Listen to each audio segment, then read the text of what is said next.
Buenas, somos el grupo 6, compuesto por Ana Villa, David Faust, Borja Andreu, David Nogués y Hannah Simpson, y vamos a presentar las capacidades perceptivo-motrices. Hola, yo soy Ana y voy a explicaros un poquito de qué viene el tema. Uno de los principales objetivos de las capacidades perceptivo-motrices es que el alumnado tenga una visión objetiva de su propio cuerpo, del cuerpo de sus compañeros y la relación de éste con el espacio y el tiempo. Todos los aspectos que veremos a continuación se recogen en tres bloques. Bloque 1, conocimiento corporal y autonomía. Bloque 2, habilidades motrices, coordinación y equilibrio y actividades en el medio natural. Y bloque 3, expresión motriz y comunicación. Todo esto dentro del Decreto 108/2014 del 4 de julio.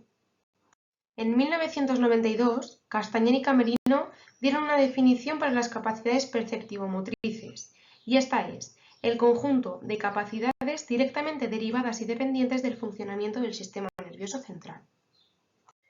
Las capacidades perceptivo-motrices podemos clasificarlas en tres partes: corporalidad o esquema corporal, espacialidad o temporalidad. Estas entendemos que son como capacidades básicas, mediante las cuales, si se combinan, surgen las siguientes capacidades que veremos a continuación, las cuales serán lateralidad, ritmo, estructuración espaciotemporal, equilibrio y coordinación. Hola, yo soy David y os voy a hablar del esquema corporal. ¿Qué es el esquema corporal? El esquema corporal es el conocimiento que tenemos de nuestro cuerpo, en estático o en movimiento, en relación con sus diferentes partes y el espacio que le rodea. Esta definición la dio Lebulch. Los componentes del esquema corporal. 1. Conocimiento del propio cuerpo, que se realiza en dos niveles. El primero, conciencia y conocimiento corporal, donde el niño aprende a conocer las diferentes partes del cuerpo, a diferenciarlas y a sentir su papel. En esta parte realizaremos primero ejercicios segmentarios y después ejercicios de concienciación global. En el segundo nivel, control corporal, es la independización de los movimientos y la disponibilidad del cuerpo con respecto a la acción. Realizaremos actividades de posición de movimientos en diferentes posiciones.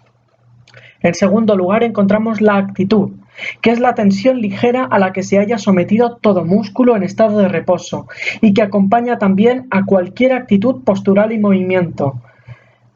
Propondremos un ejercicio en el que los alumnos estén andando y cuando reciban la señal adoptarán diferentes posiciones.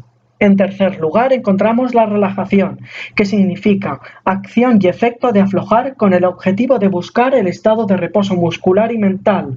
Los beneficios de la relajación son que conducen a un estado de sedación muscular y mental, produce descenso de la temperatura corporal en los ritmos cardíacos y respiratorios. Es un modo para conseguir una buena educación de la actitud. Facilita la percepción, el dominio del cuerpo y el control respiratorio. Algunas técnicas de relajación son Jacobson, yoga, tai chi o pilates. Y por último, la relajación, que es la función mecánica y automática, cuya misión es la de asimilar el oxígeno del aire para la nutrición de nuestros tejidos y desprender el CO2, producto de la eliminación de los mismos. Los beneficios de la respiración: modificar su frecuencia y su ritmo, mejorar estados de ansiedad, cansancio y concentración, y ejercicios de respiración. Por ejemplo, podríamos proponer soplar un papel mientras estamos tumbados para ver cómo se mueve al respirar. La evolución del esquema corporal. Encontramos dos periodos, el periodo preoperatorio y el periodo de operaciones concretas.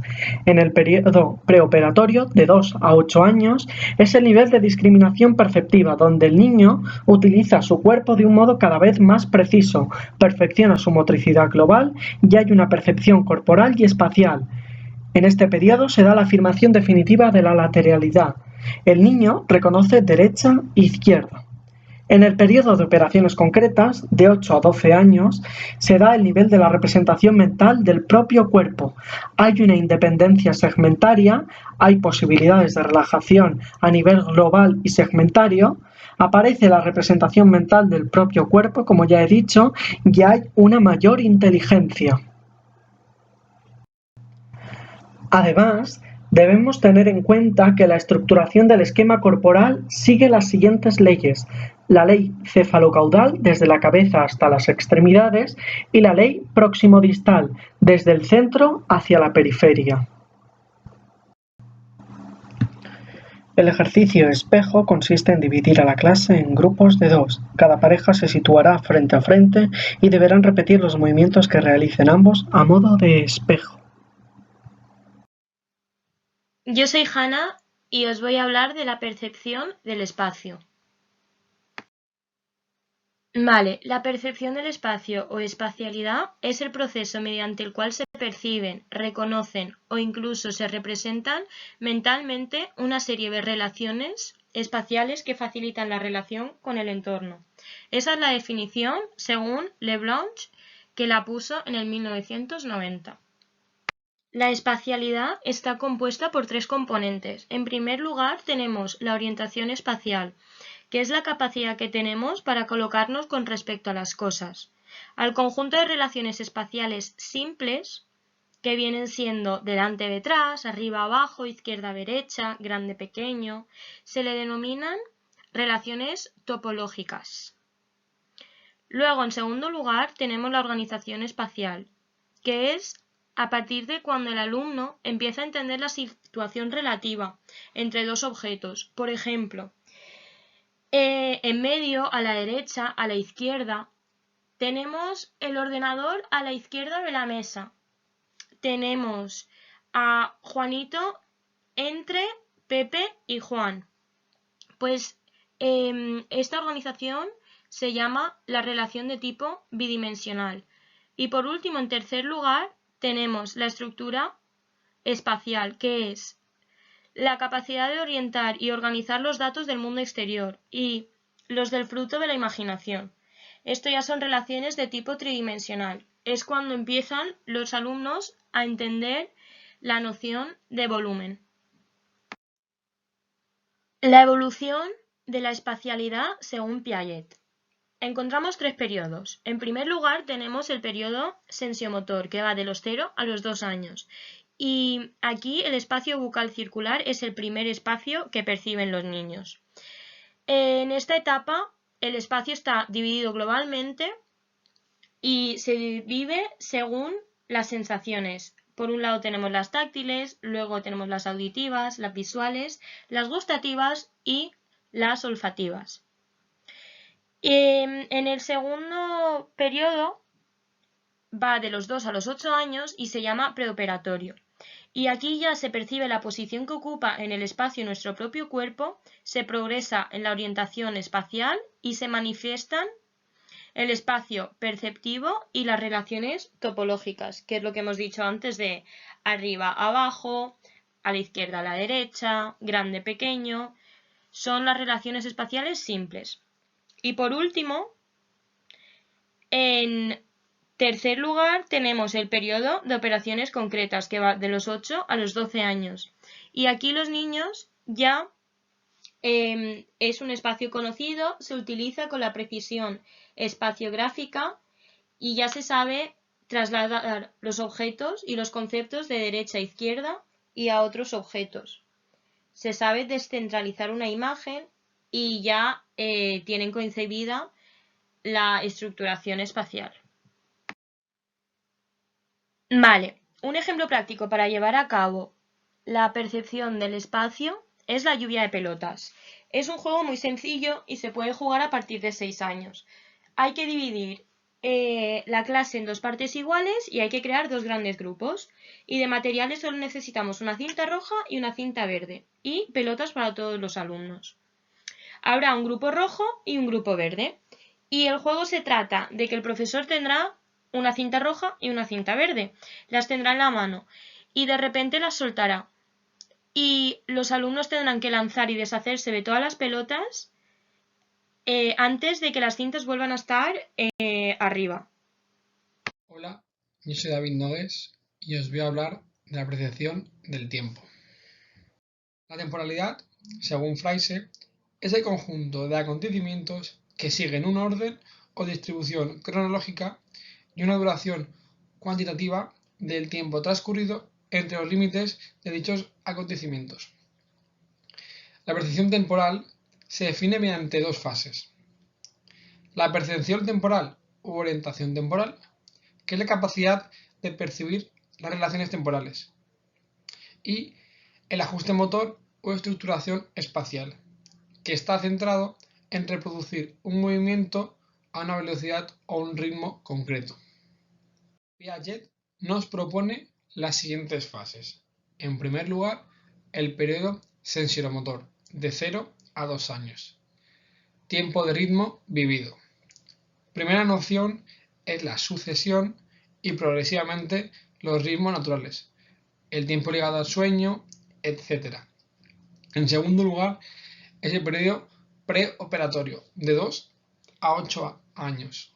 Tiempo de ritmo percibido. A los 3-4 años es capaz de producir un orden sencillo de sucesos. A los 5 se adapta a un ritmo dado, percibe el orden y la duración y distingue entre situaciones simultáneas y alternativas. Por último, el periodo de operaciones concretas, de 8 a 12 años. Tiempo-ritmo conocido. Se da la estructuración del orden, duración y otros conceptos como la velocidad, la aceleración, etc. Por ejemplo práctico, haremos un gran círculo con aros, de tal manera que quedarán un aro y después habrá un hueco libre. El juego consiste en que el docente dará un golpe de pandero y los alumnos tendrán que avanzar dando un salto con los pies juntos. Pasarán de un aro a un hueco libre y del hueco libre a otro aro y así sucesivamente. El juego se puede variar de la manera de que el docente, si da un golpe, salten hacia la derecha, si dan 2 golpes, salten hacia la izquierda. Y este es el ejemplo.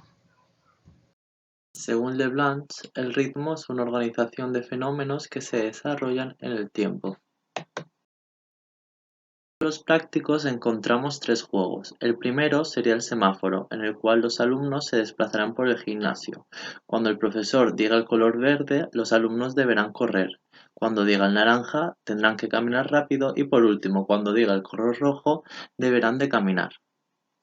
El siguiente juego se llama Días de la semana, en el cual se pone a los alumnos en un gran corro y se les asigna un día de la semana. Cada día tendrá que hacer algo diferente. El profesor les indicará qué día debe hacer su gesto o movimiento. Por ejemplo, el lunes saltar, el martes dar una vuelta, etc. Por último, el juego de los animales, en el cual el profesor cogerá 4 instrumentos. Cada instrumento será un animal. Por ejemplo, las maracas, unas serpientes, las claves, canguros, pandereta, leones, cascabeles, gatos. Y los alumnos estarán distribuidos por el espacio. Cuando suene un instrumento tendrán que hacer el animal que corresponda. Leblanc define la lateralidad como el dominio funcional de un lado del cuerpo sobre el otro, manifestándose en la preferencia de los individuos de ser selectivamente de un miembro determinado para realizar operaciones que requieren de precisión y habilidad. Tenemos diversos tipos de lateralidades. La primera sería la dextralidad, que es cuando el predominio del ojo, la mano y el pie es el derecho. Después la zurdería, predominando el ojo, mano, pie y oído izquierdo. Después encontramos el ambidextrismo, donde no existe una manifestación dominante de la mano. Suele darse en los inicios de la adquisición del proceso de lateralización. Después está la lateralidad cruzada o mixta, donde la mano, pie, vista u oído dominante no corresponde al mismo costado corporal, por ejemplo, mano derecha dominante con dominio del ojo izquierdo. Y por último, la lateralidad invertida, donde la lateralidad innata del niño se ha contrariado por los aprendizajes, por ejemplo, cuando a un niño zurdo se le ha forzado a utilizar la mano derecha. Según Piaget y Pick y Bayer, concretamos 3 fases. La primera es el periodo sensoriomotor, de localización, entre los 0 y los 2 años. En este periodo se evoluciona desde las primeras manifestaciones de la lateralidad manual sin objetos a la presión de los mismos. Posteriormente, se da una preferencia manual y se finaliza con un predominio lateral a nivel manual y estabilidad a nivel pédica. A continuación, seguimos con el periodo preoperatorio, de fijación y desarrollo, entre los 2 y los 8 años. El inicio del periodo está caracterizado por la existencia de una bilateralidad para después definir la lateralidad y a los 5 años diferenciar la derecha e izquierda sobre sí mismo. A los 7 años se da un periodo de transición o inestabilidad. En esta fase debemos plantear tareas que movilicen el lado dominante y progresar en dificultad. Por último, el periodo de operaciones concretas, entre los 8 y los 12 años.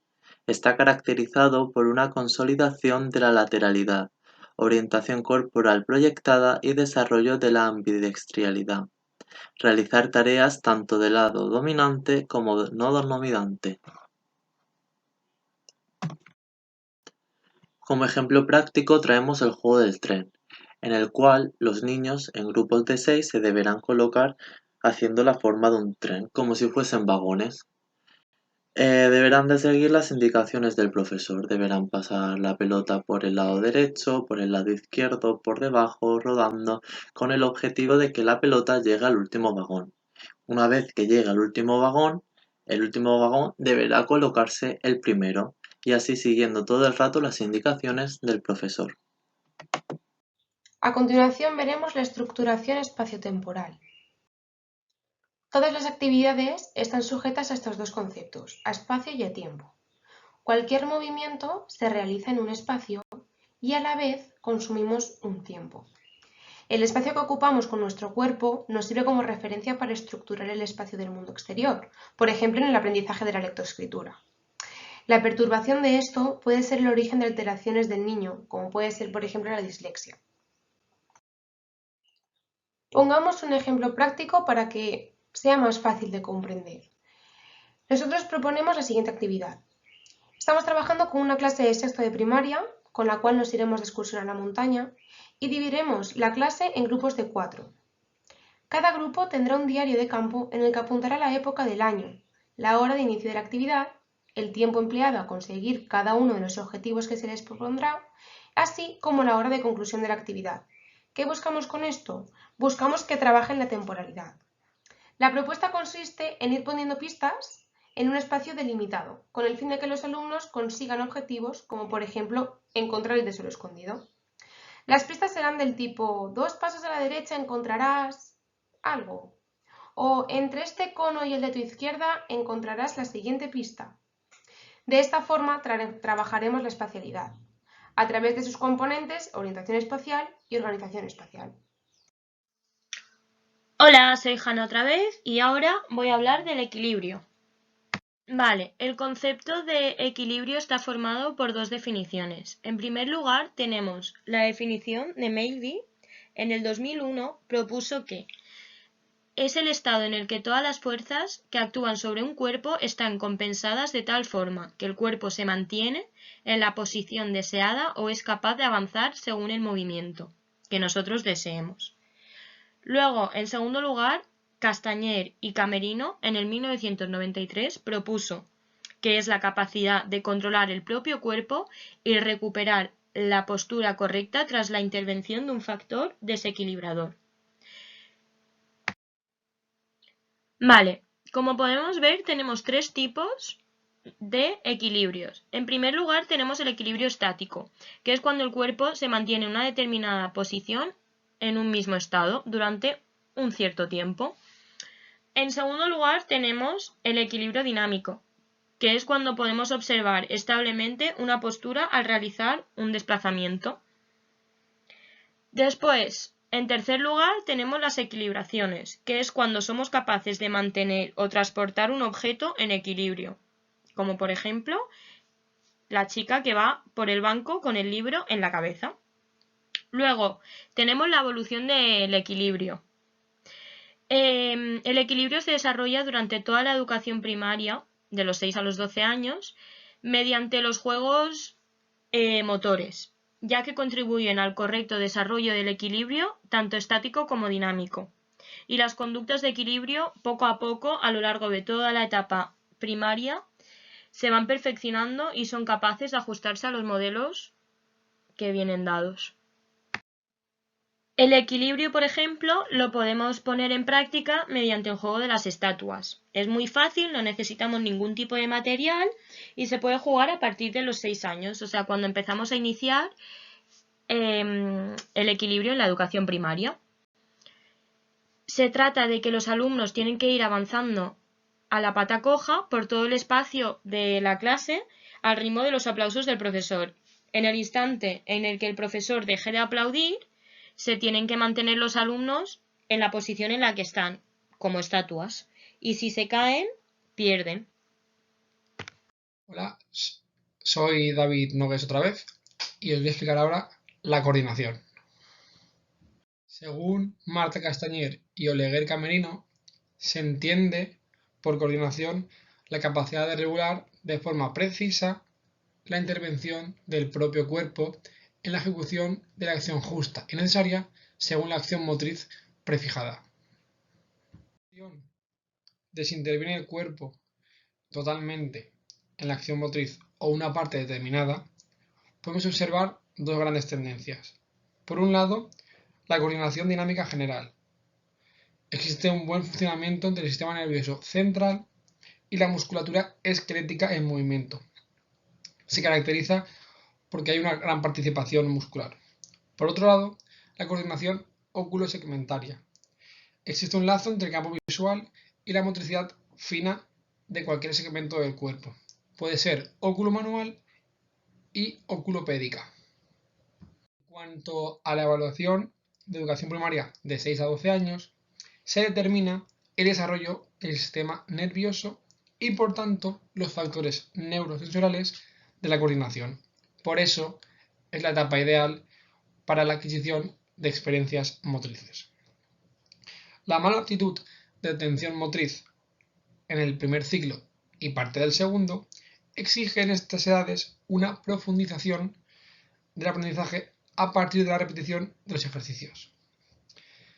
Al final del segundo ciclo y todo el tercer ciclo se refleja una buena capacidad perceptiva y de observación.